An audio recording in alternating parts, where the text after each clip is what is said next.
Maintenant qu'on a vu la multiplication, on va voir comment est-ce qu'on peut diviser une expression algébrique lorsqu'on veut la diviser par un monombre.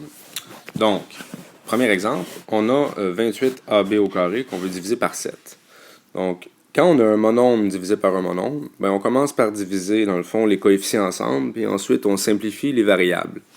Alors ici, ce que je vais faire, c'est que je vais réécrire ma division sous la forme d'une fraction. J'ai donc 28 AB au carré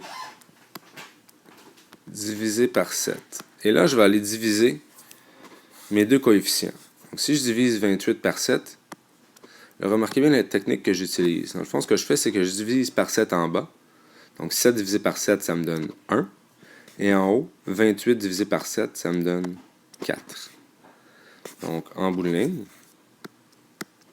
c'est égal à 4AB au carré divisé par 1. Dans le fond, le 1 que j'avais trouvé, je l'ai reporté ici. Et le 4, je l'ai reporté ici. Et 4AB au carré divisé par 1, mais manifestement, là, ça donne 4AB au carré. Maintenant, si j'ai un binôme divisé par un monombre, ici, dans le cas qui nous intéresse, là, notre monombre est un nombre, un terme constant. Je vais donc avoir ici l'expression suivante. J'ai 54A plus 36B que je divise par 6. Ici, je vais aller diviser chaque terme par mon monombre, par mon terme constant. Donc, autrement dit, je peux aller diviser mon binôme en deux. Donc, c'est égal à 54A que je vais diviser en 6. Et je vais également diviser le deuxième terme, le 36B, par 6. Donc, ça, c'est donc égal à 54A divisé par 6. Mais ici, je vais diviser mes termes constants ensemble. Donc, 54 divisé par 6. Ça nous donne 9. J'ai donc 9A. Et 36 divisé par 6, ça nous donne 6.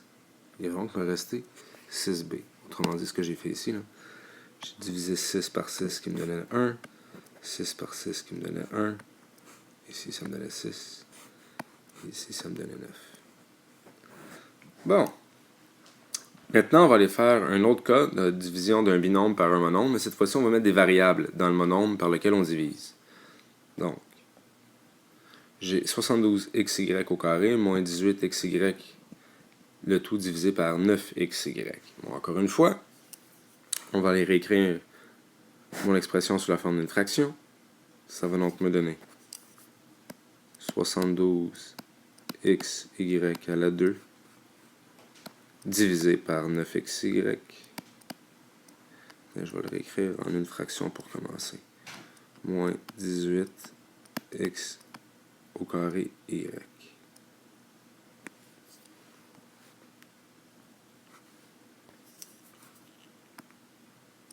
OK.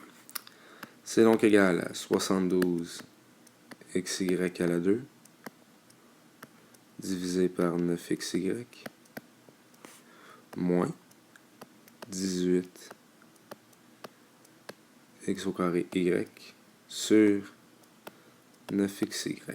Et là, on va aller diviser chacun des monombres par 9xy. Donc, première des choses, ici, mon 72 et mon 9, évidemment, 72 c'est un multiple de 9, donc je peux le diviser par 9.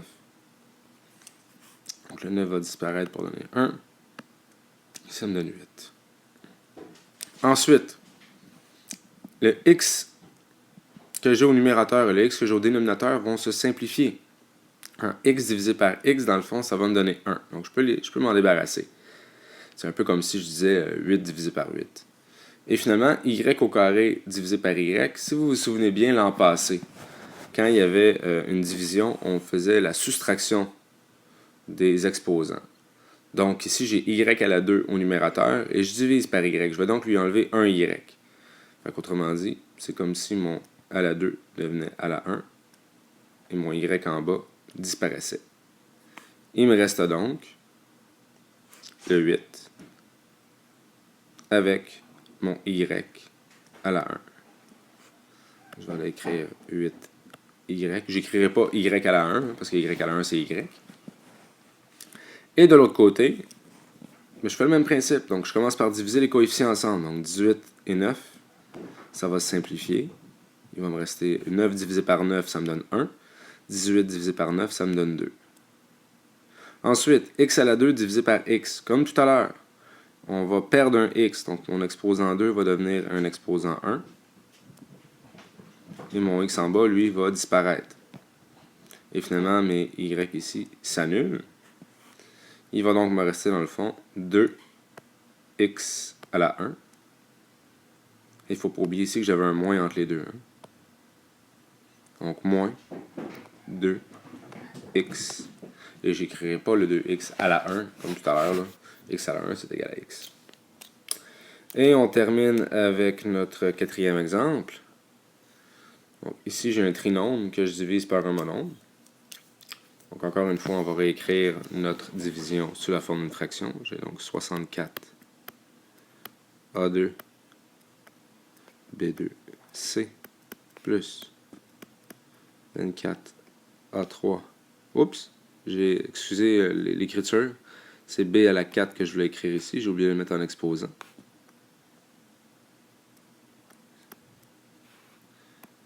C au carré moins 40 A au cube BC.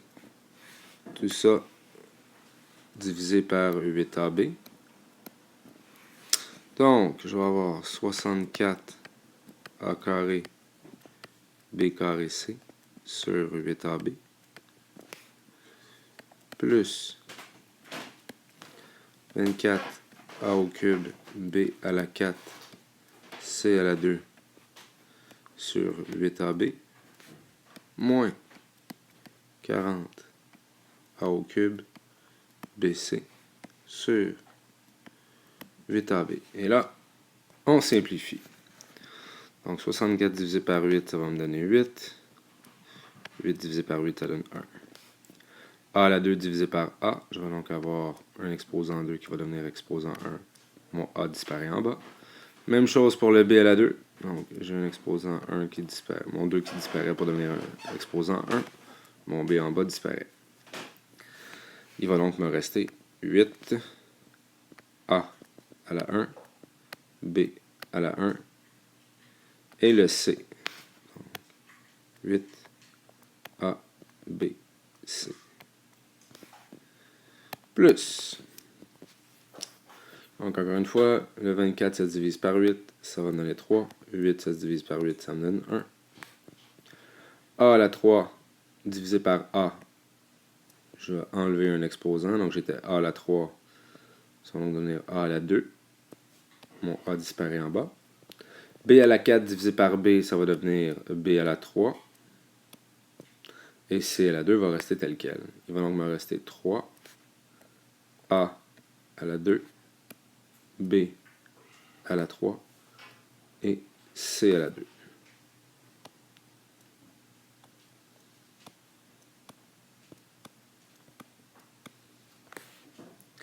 Et je termine avec le dernier monôme. Donc 40 divisé par 8. Ah oui, il faut pas oublier ici, je vais avoir un négatif. Donc 40 divisé par 8, ça me donne 5. 8 divisé par 8, ça me donne 1. A à la 3 ici. Oui, c'est ça, c'est A à la 3 divisé par A. Mon exposant 3 va devenir un exposant 2. Mon A en bas va disparaître. J'ai B divisé par B. Les deux vont disparaître. Ça va donner 1. Et le C va rester tel quel. Donc, il va rester 5A à la 2 fois C.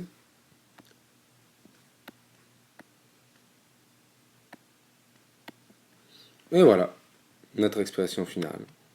Donc, 8 ABC plus 3 A2B3C2 moins 5 A2C.